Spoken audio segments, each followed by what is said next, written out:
Hello guys, welcome to my channel. তো আজ আমরা গিয়েছিলাম আরামবাগ পৌরসভা মেলাতে। এই মেলাটি 25শে ডিসেম্বর থেকে বসে ও মেলাটি 1 জানুয়ারি পর্যন্ত থাকে। তো মেলাতে ঢুকতেই আমরা রাস্তার ধারে গরম গরম জিলাপি ভাজা দেখতে পেলাম এবং ঝুড়ি ভাজা আরও অনেক কিছুই দেখতে পেলাম এবং জিলাপি নিয়েও নিলাম বাড়ির জন্য। তো দেখতেই পাচ্ছ গরম গরম জিলাপি ভাজছি। তো মেলায় গিয়ে জিলাপি খেতে কার না ভালো লাগে। তো আমরাও ঝটাপট নিয়ে নিলাম বাড়ির জন্য জিলাপি, গরম গরম জিলাপি। তো তারপরে আমরা ঢুকে গেলাম মেলাতে। দারুণ দারুণ কালেকশান ছিল, লেডিস কালেকশানগুলো দারুণ ছিল। এই দেখো, এই জামাগুলো খুব সুন্দর দেখতে, আরও দারুণ কালেকশান। তো তারপরে চলে গেলাম আমরা একটু কাঁচের জিনিসপত্র কেনার জন্য। এই দেখো কি দারুণ দারুণ আইটেম ছিল, খুব সুন্দর জিনিস ছিল এগুলো।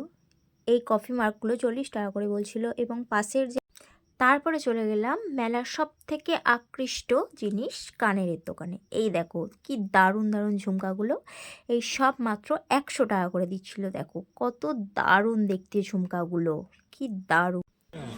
তারপরে আমরা গেলাম টেডি বিয়ার কিনতে। এই যে এই দুটো জিনিস আমাদের পছন্দ হয়েছিল আমার বোনটির জন্য। কি সুন্দর দেখতে না, কি দারুণ দেখতে, কিউট কিউট পায়। আর এখানে সমস্ত জিনিসই 60 টাকা করে পাওয়া যাচ্ছিলো, মানে যা কিছুই নেবে শুধুমাত্র 60 টাকা দামে। তাই আমরা এই টেডি বিয়ারটা আর ওই পাশের ওই পুতুলটা দুটো নিয়ে নিলাম।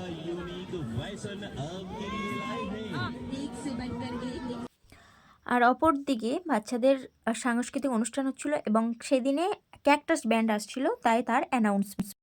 তো মেলার কেনাকাটি শেষে আমরা চলে গেলাম একটু খাওয়ার দিকে। প্রথমেই গেলাম চুরমুর খেতে।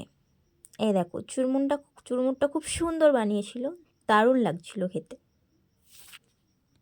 তারপর চলে গেলাম একটু ফুচকার দিকে। মেলায় গিয়ে ফুচকা না খেলে কি হয়, তারপর আবার চোখে যদি দই ফুচকা পড়ে তাহলে তো একটা অন্যরকমই ব্যাপার।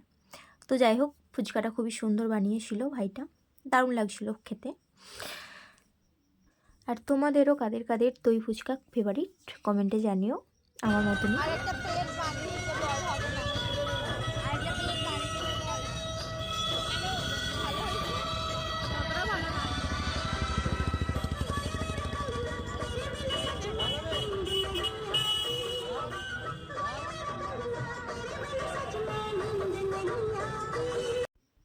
সর্বশেষে মেলা থেকে বেরিয়ে আমরা মিউজিয়ামে ঢুকলাম একটু বাড়ির জন্য পিৎজা আরও টুকটাক কিছু কেনার জন্য। মেলাতে খুব এনজয় করলাম, ঘুরলাম, খেলাম এবং সবশেষে এবারে গাড়ির জন্য ওয়েট করছিলাম কখন বাস আসবে।